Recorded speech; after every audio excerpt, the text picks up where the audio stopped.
তো ইসলামের দাওয়াত তো আপনি সবার কাছে পৌঁছে দিয়েছেন। ইসলাম যে হক, আল্লাহর পক্ষ থেকে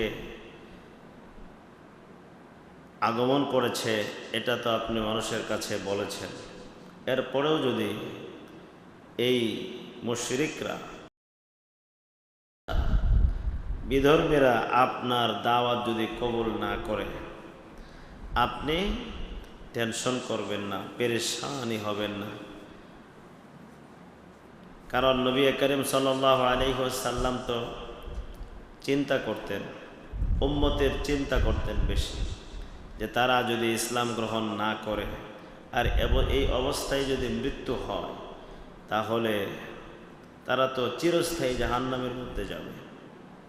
কারণ পৃথিবীর মধ্যে দেখেন কতগুলি মানুষ আছে বর্তমান পৃথিবীতে, 850 কোটির উপরে মানুষ আছে। 850 কোটির উপরে মানুষ আছে। এর মধ্যে থেকে ধরেন 150 কোটির উপরে মুসলমান আছে, আর বাকি সবগুলাই তো হলো বিধর্মী, অন্য ধর্মের লোক। এত সংখ্যক মানুষের মধ্যে বেশিরভাগ গুলাই হলো আল্লাহকে অস্বীকার করছে, আল্লাহর সঙ্গে নাফরমানি করছে, শিরিক করতেছে, দুনিয়াকে প্রাধান্য দিয়ে দিছে।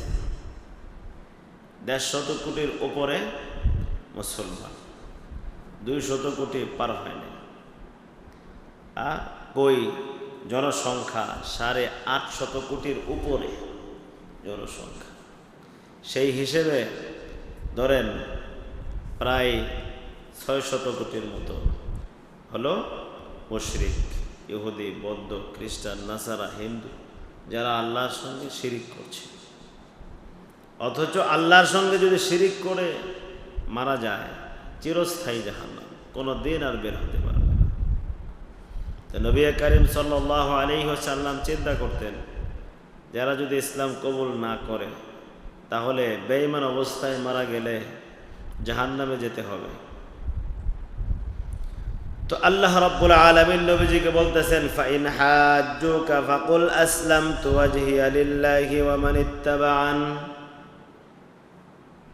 যদি তারা আপনার সঙ্গে বাকবিতণ্ডায় লিপ্ত হয়, যুক্তি তর্কে লিপ্ত হয়, ইসলাম নিয়ে, সত্য দিন নিয়ে তারা যদি আপনার সঙ্গে তর্কে লেগে যায়, তর্কে লিপ্ত হয়, তাদের কাছে সত্য দিন স্পষ্ট হওয়ার পরেও যদি তর্কে লিপ্ত হয়, তাহলে আপনি ওদেরকে পরিষ্কার বলে দেন যে তোমাদের সামনে দিন হক এটা তো পরিষ্কার, এখন তোমরা কি করবা, গ্রহণ করবে না বর্জন করবে, এটা তোমাদের ইচ্ছা।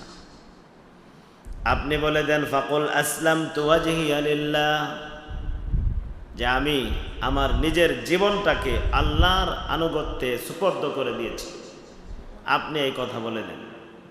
এবং অমানিত্তাবান, যারা আমার অনুসরণ করে তারাও তাদের জীবনটাকে আল্লাহর জন্য উৎসর্গ করে দিয়েছে।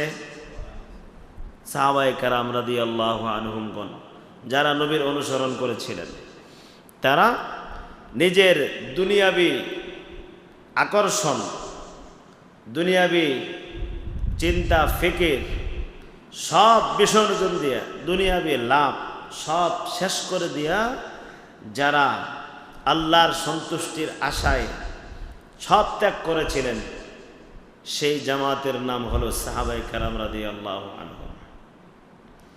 যারা একমাত্র ইসলামের জন্যে নিজেদের ঘর ছেড়ে দিয়েছিলেন, বাড়ি, সহায় সম্বল, সম্পত্তি, বাগান, যত কিছু ছিল সব ছাড়ছিলেন আনন্দ চিত্তে একমাত্র ইসলামের জন্য। এরপরও ইসলাম ছেড়ে দেয় নাই, ইসলাম ছাড়ে নাই, সব ছেড়ে দিছে।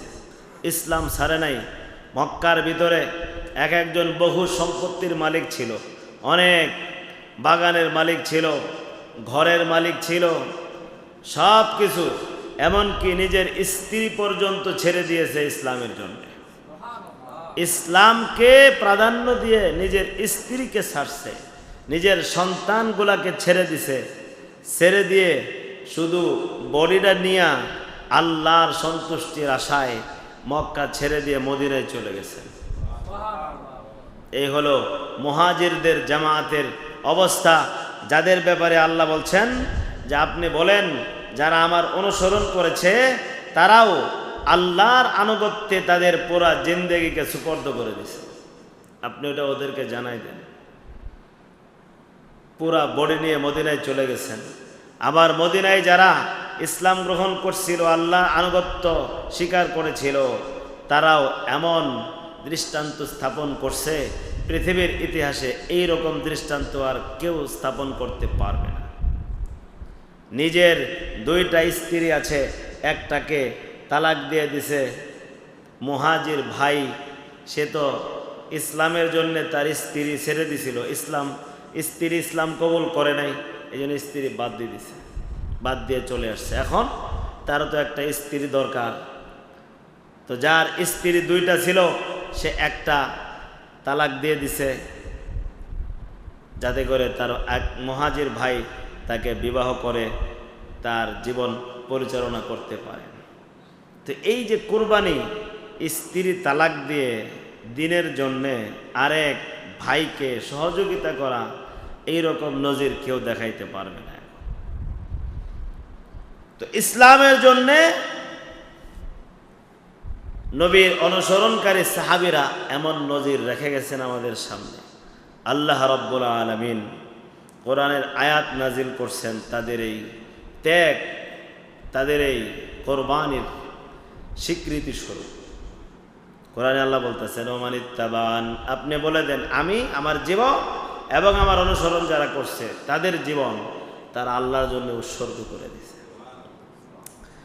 وَقُلْ لِلَّذِينَ أُوتُوا الْكِتَابَ وَالْأُمِّيِّينَ أَأَسْلَمْتُمْ, এবং আল্লাহ তাআলা বলতেছেন নবী আপনি আহলে কিতাব যারা ইহুদি আর খ্রিস্টান, এদের কাছে তো কিতাব ছিল, ইনজিল ছিল, তাওরাত ছিল, এদেরকে আপনি বলে দেন।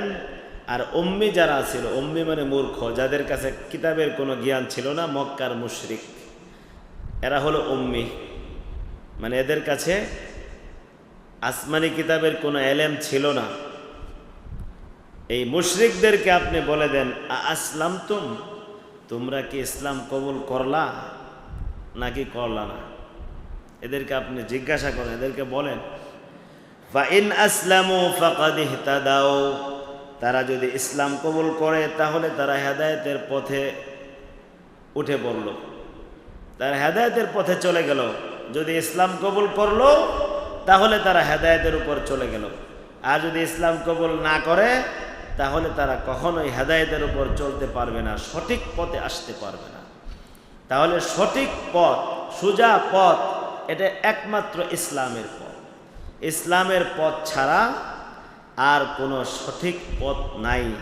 এটা কোরআনে আল্লাহ পাক নিজেই বলছেন ফাইন আসলামু ফাকাদ ইহতাদাও ওয়া ইন তাওয়াল্লাউ ফাইন্নামা আলাইকাল বালাগ। আর আপনি যে তাদেরকে ইসলামের দাওয়াত দিচ্ছেন, এরপরেও যদি তারা মুখ ফিরায় নেয়, তাহলে আপনার এত টেনশন আর পেরেশানি করার কোনো দরকার নাই। ফাইন্নামা আলাইকাল বালাগ, আপনার দায়িত্ব শুধুমাত্র পৌঁছে দেওয়া। তাদের কানে ইসলাম যে সত্য, ইসলাম যে সত্য ধর্ম, আল্লাহ তাআলার নির্বাচিত মনোনীত ধর্ম, আপনি এই কথাটা তাদের কাছে পৌঁছে দিবেন। এটাই হলো আপনার দায়িত্ব, মানানো আপনার দায়িত্ব না। শোনার পরে এখন তারা যদি মানে তারা সঠিক পথে আসবে, সফলকাম হবে, আর যদি না মানে তাহলে তারা বিপদগামী হবে, গোমরা হবে। ওয়াল্লাহু বাসীরুম বিল ইবাদ, আর আল্লাহ তাআলা বান্দাদেরকে দেখেন, পর্যবেক্ষণে রাখছেন, সব কিছু দেখতেছেন, কে কেমন চলতেছে, কে কেমন ওঠা বসা করতেছে, কার জিন্দেগি কেমন, ভালো পথে চলতেছে নাকি মন্দ পথে চলতেছে, এগুলো আল্লাহ পাক পর্যবেক্ষণে রাখছেন, সব দেখতেছেন। তো সেই অনুযায়ী প্রতিদান আল্লাহ পাক দিবেন।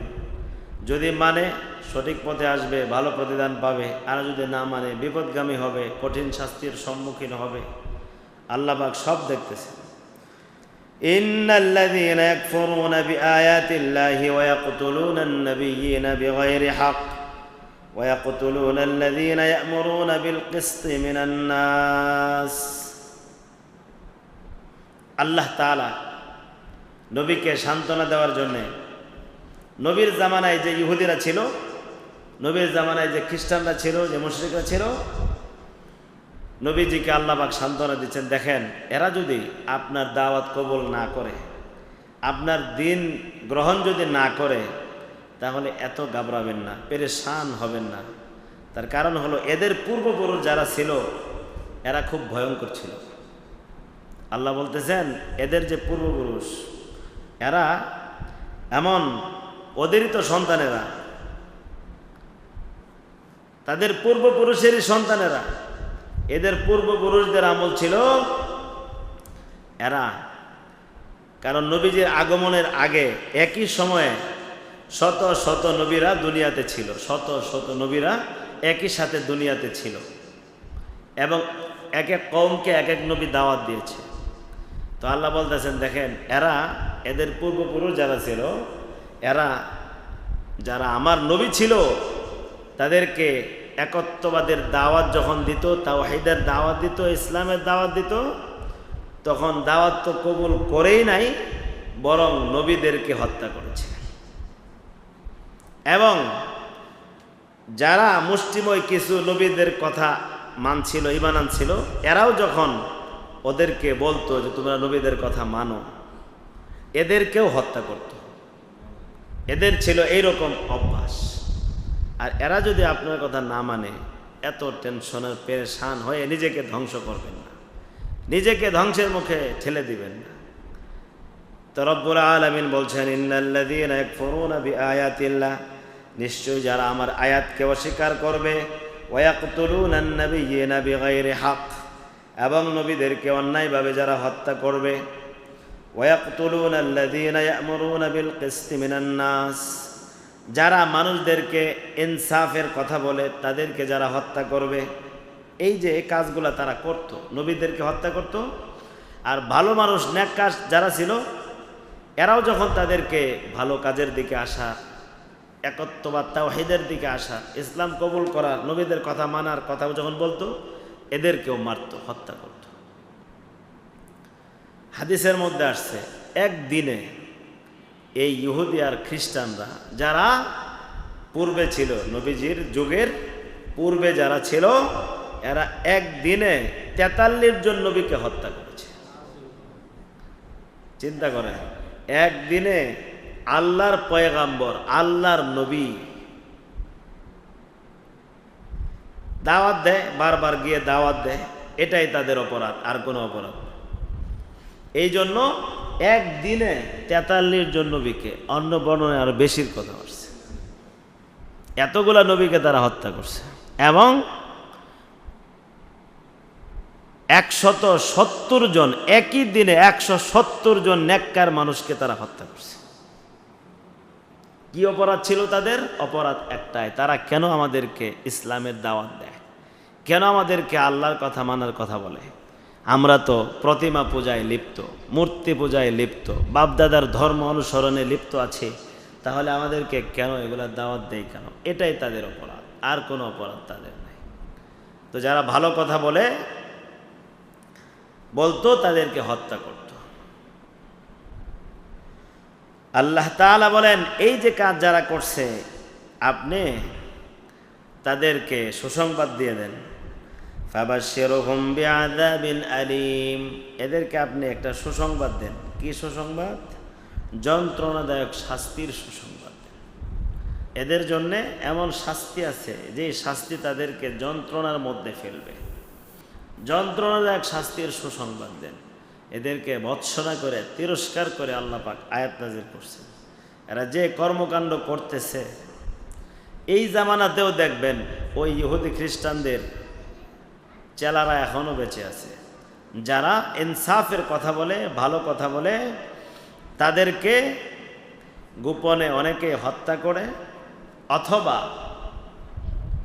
তাদেরকে দমন করার জন্যে তাদের বিরুদ্ধে অপপ্রচার এবং প্রোপাগান্ডা চালায়।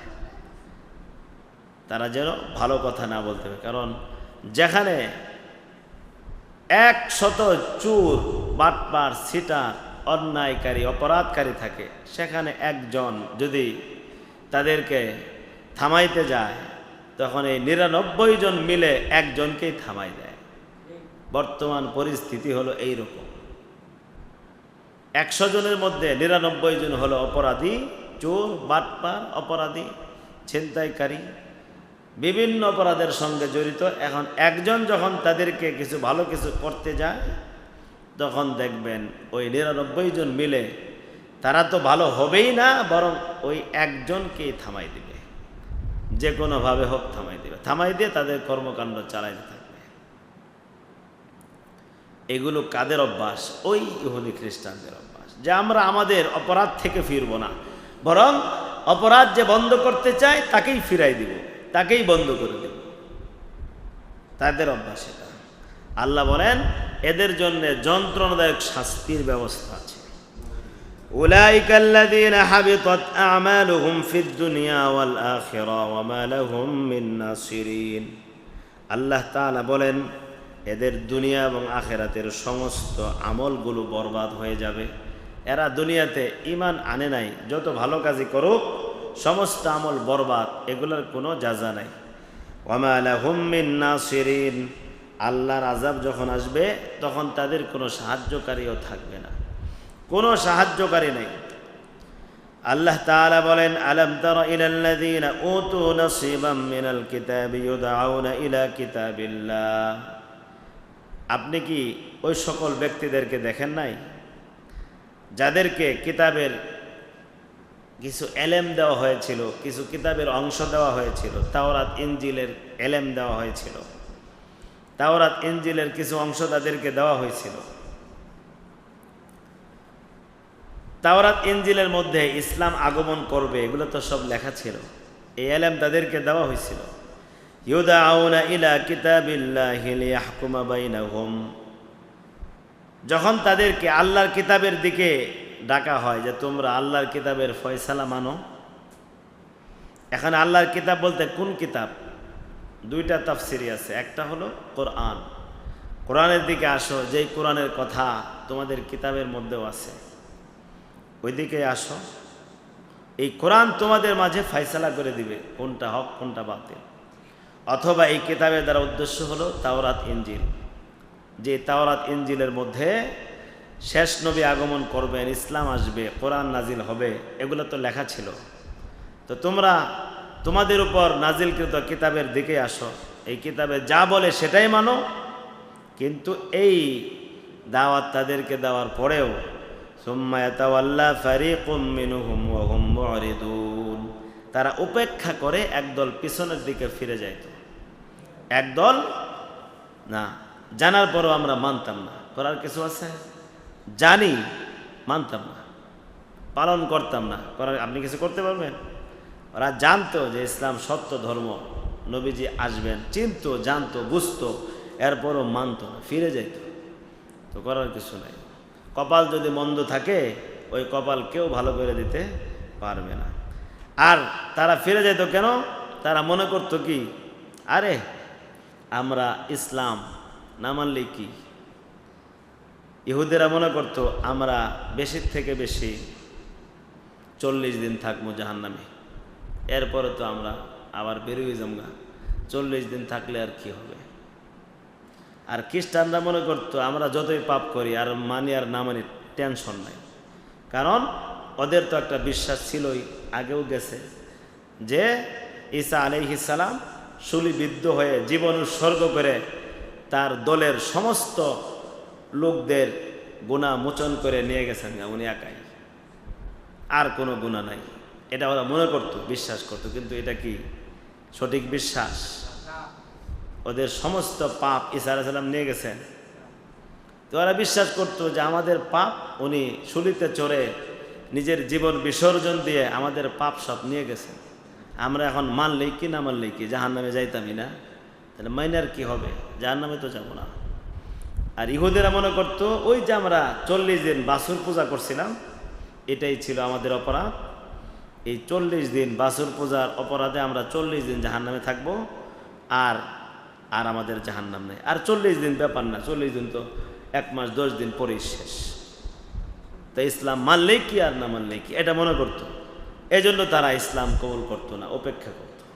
আল্লাহ পাক বলছেন, যালিকা বিআন্নাহুম ক্বালু লান তামাসসানান নারু ইল্লা আইয়ামাম মা'দুদাত। তারা যে ইসলাম কবুল করতো না, মুখ ফিরাই নিত, তাদের একটা কারণ হলো তারা বলতো লান তামাসসানান নার, আগুন আমাদেরকে স্পর্শ করবে না, জাহান্নাম আমাদেরকে স্পর্শ করবে না, ইল্লা আইয়ামাম মা'দুদাত, নির্ধারিত কিছু দিন ছাড়া, মানে কয়েকদিন। আর কয়েকদিন কয়দিন? 40 দিন। আমরা এই কয়দিনে জাহান্নামে থাকবো। তাদের বিশ্বাস ছিল এটা। এই বিশ্বাস তারা কোথায় পাইছে? মন গড়া বানাইছে। বিশ্বাস কোথায় পাইছে? এটা মন গড়া। এই বিশ্বাস কোথাও ছিল না, কোনো কিতাবে লেখা ছিল না, তাওরাতেও ছিল না, ইনজিলেও ছিল না, মন গড়া এরা বানাইছে। আল্লাহ তাআলা বলেন, ওয়া গাররাহুম ফি দীনিহিম মা কানু ইফতারুন। তাদের ধর্মের মধ্যে, ধর্মের ব্যাপারে তাদেরকে ধোঁকার মধ্যে ফেলে রাখছে। ধর্মীয় বিষয়ে তাদেরকে কোথায় ফেলে রাখছে? ধোঁকার মধ্যে। কি ধোঁকার মধ্যে ফেলে রাখছে? মা কানু ইফতারুন, যা তারা মন গড়া বানাইছে। যেই কথাটা, যেই বিষয়টা তারা মন গড়া রচনা করছে, এটা দিনী বিষয়ে তাদেরকে ধোঁকার মধ্যে ফেলে রাখছে। এই যে মন গড়া বানাইছে আমরা 40 দিন থাকবো, এটা কোথাও লেখা নাই, করতে এমনি বানাই লাইছে, বানাইছে। এই মন গড়া বিষয় যেটা তারা নিজেরা গড়ছে, এটা তাদেরকে দিনী বিষয়ে ধোঁকার মধ্যে ফেলে রাখছে। আল্লাহ তাআলা বলেন, ফাকাইফা ইযা জামানাহুম লিয়াউমিন লা রাইবা ফি।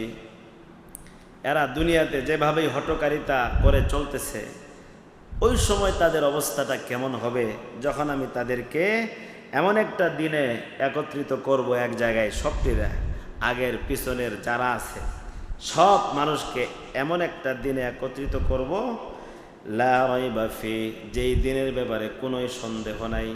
সেটা হলো কিয়ামতের দিন। যখন তাদেরকে জমা করব, একত্রিত করব, তখন তাদের অবস্থাটা কেমন হবে? খুব ভয়াবহ হবে। আর তো ওই দিন ওয়ুফিয়াত কুল্লু নাফসিম মা কাসাবাত ওয়া হুম লা ইউযলামুন, প্রত্যেকটা মানুষকে যা সে দুনিয়াতে কামাই করছে ওইটা পরিপূর্ণভাবে দেওয়া হবে, সামান্য পরিমাণ জুলুম করা হবে না, কাউকে কম দেওয়া হবে না, পরিপূর্ণভাবে দেওয়া হবে। তখন তাদের অবস্থা কেমন হবে? এর মানে তাদের অবস্থা তখন খুবই ভয়াবহ হবে। এই জন্য রব্বুল আলামিন এই আয়াতগুলোর মাঝে ইসলাম যে সত্য ধর্ম, এটা পরিষ্কারভাবে তুলে ধরছেন। এবং ইসলামের বিপরীতে যারা চলতেছে, তারা যে বিপদগামী, গুমরা, পথভ্রষ্ট, এটাও পরিষ্কার। কেবলমাত্র সরল এবং সঠিক পথ ইসলামের পথ। ইসলাম ছাড়া সঠিক কোনো পথ নেই। সোজা পথ, সরল পথ হলো যেই পথ আপনাকে আমাকে জান্নাতের মধ্যে নিয়ে যাবে, সেই পথ কেবলমাত্র ইসলাম। আল্লাহ তাআলা আমাদেরকে ইসলামের উপরে অটল থাকার তৌফিক দান করুন। মৃত্যু পর্যন্ত ঈমানের উপর, ইসলামের উপর অটল থেকে আমাদের বাকি জিন্দেগি পরিচালনা করার তৌফিক দান করুন। আমিন। ওয়া আখিরু দাওয়ানা আলহামদুলিল্লাহি রাব্বিল আলামিন।